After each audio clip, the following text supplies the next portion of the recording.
Kita ke informasi lain, saudara. Misteri jenazah perempuan dalam koper yang ditemukan di Cikarang Barat, Kabupaten Bekasi, terungkap saat pelaku dan korban masuk ke dalam kamar hotel di kawasan Bandung, Jawa Barat, terekam kamera pemantau. Pelaku berhasil ditangkap di rumah keluarga istrinya di Palembang, Sumatera Selatan.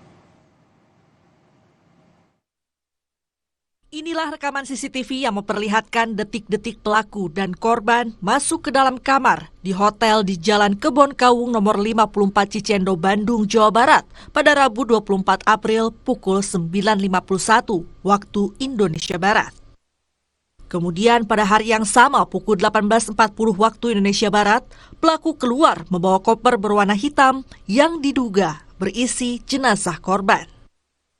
Kabid Humas Polda Metro Jaya Kombes AD Arisyam Indradi membenarkan CCTV tersebut merupakan salah satu barang bukti.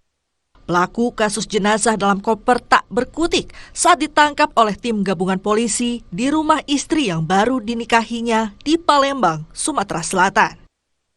Jejak AA sebagai pelaku pembunuhan Rini Mariani terendus polisi dari rekaman CCTV hotel tempat keduanya terakhir kali terlihat. Usai membunuh korban dan memasukkannya ke dalam koper untuk dibuang ke wilayah Cikarang, Bekasi, pelaku kabur ke Palembang. Pakar psikologi forensik Reza Indragiri menyebut, dalam mengungkap kasus ini, polisi perlu mendalami latar pembunuhan yang dilakukan pelaku. Ini adalah motif instrumental, bagaimana sang pelaku ingin mendapatkan manfaat tertentu dari diri korban. Nah, persoalannya adalah apakah pelaku memang sungguh-sungguh sejak awal punya niatan untuk menghabisi korban, ataukah ini merupakan tindakan penganiayaan yang mengakibatkan orang meninggal dunia, itu yang perlu dicek atau diinvestigasi oleh pihak kepolisian. Sejumlah fakta mulai terkuak di balik pembunuhan Rini Mariani, perempuan yang jasadnya ditemukan di dalam koper di wilayah Cikarang Barat pada pekan lalu. Berdasarkan hasil penyidikan sementara, korban merupakan kasir dan pelaku adalah auditor internal perusahaan. Fakta lain yang ditemukan penyidik, setelah membunuh korban, tersangka menggasak uang sebesar 43 juta rupiah milik perusahaan yang hendak disetorkan ke bank oleh korban. Kemudian korban itu kan membawa sejumlah uang yang akan rencana disetorkan ke bank. Uang itu adalah uang perusahaan. Uang itu juga diambil oleh tersangka.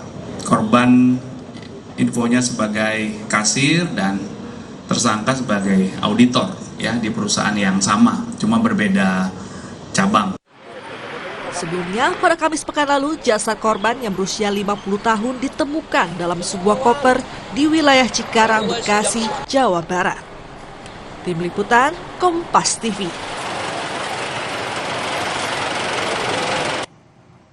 Tetap di Sapa Indonesia Siang, usai jeda kami kembali dengan informasi petugas pemadam kebakaran Temanggung, Jawa Tengah menangkap seekor ular di dalam rumah. Ular selanjutnya dipindahkan untuk menghindari hal yang tidak diinginkan.